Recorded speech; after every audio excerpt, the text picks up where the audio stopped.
Episode 5 ஏலக்காய் திருட்டு. விஜயநகரம் ராச்சியத்தில் ஒரு நாள் ஒரு முக்கிய பிரச்சினை ஏற்பட்டது. அரண்மனையின் சமையல் பிரிவில் இருந்து ஏலக்காய்கள் திருடப்பட்டன. அந்த சமயம் ஏலக்காய்கள் மிகவும் மதிப்புமிக்க பொருளாக இருந்தன. அதனாலே ராஜாவுக்கு இது ஒரு பெரிய கவலை காரணமாகியது. யார் திருடினார்கள், ஏன், எப்படி என்பதற்கு பதில் கிடைக்கவில்லை. ராஜா தனது மந்திரிகளுடன் இதை விவாதித்தபோது யாரும் திருட்டை அடையாளம் காண முடியவில்லை.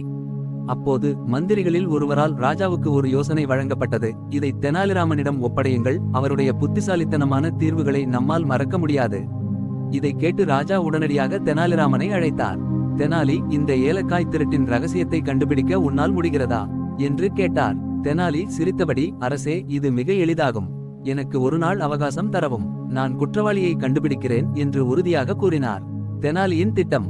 தெனாலி ஒரு மண்பானையை எடுத்து வந்து அதில் ஒரு சில ஏலக்காய்களை வைத்து சாமானியமாக மூடி வைத்தார். பின்னர் அரச அவையில் உள்ள அனைவரையும் அழைத்தார். இந்த மண்பானை மிகவும் சிறப்பானது. இதில் என்னையும் மயக்கும் சக்தி உள்ளது. யார் திருட்டு செய்தார்களோ அவர்கள் இதை தொடும்போது மண்பானையின் மேல் கரும்படுதல் தோன்றும் என்று கூறினார். அவரது வார்த்தைகளை கேட்டவுடன் அனைவரும் அதிர்ச்சியடைந்தனர். அப்பொழுது தெனாலி அனைவரையும் ஒரு வரிசையில் அமரச் செய்து ஒருவருக்கு பிறகு ஒருவர் பானையை தொடச் சொன்னார். குற்றவாளி வெளிவருகிறான். ஒவ்வொருவரும் தங்களது திருடன் அல்ல என்ற நம்பிக்கையுடன் பானையை தொட்டனர்.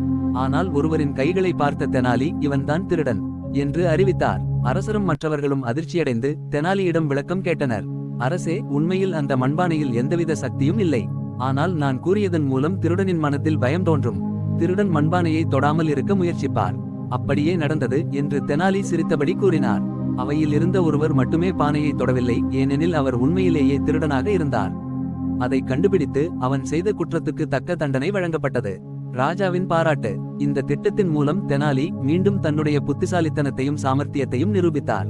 ராஜா, தெனாலி, நீ நம் அரண்மனையின் பெருமை. உன் சாமர்த்தியம் எப்போதும் நமக்கு உதவியாக இருக்கும் என்று பாராட்டினார். அவ்வாறு விஜயநகரத்தின் ஏலக்காய் திருட்டு வழக்கு தெனாலியின் புத்திசாலித்தனமான செயலால் முடிவுக்கு வந்தது.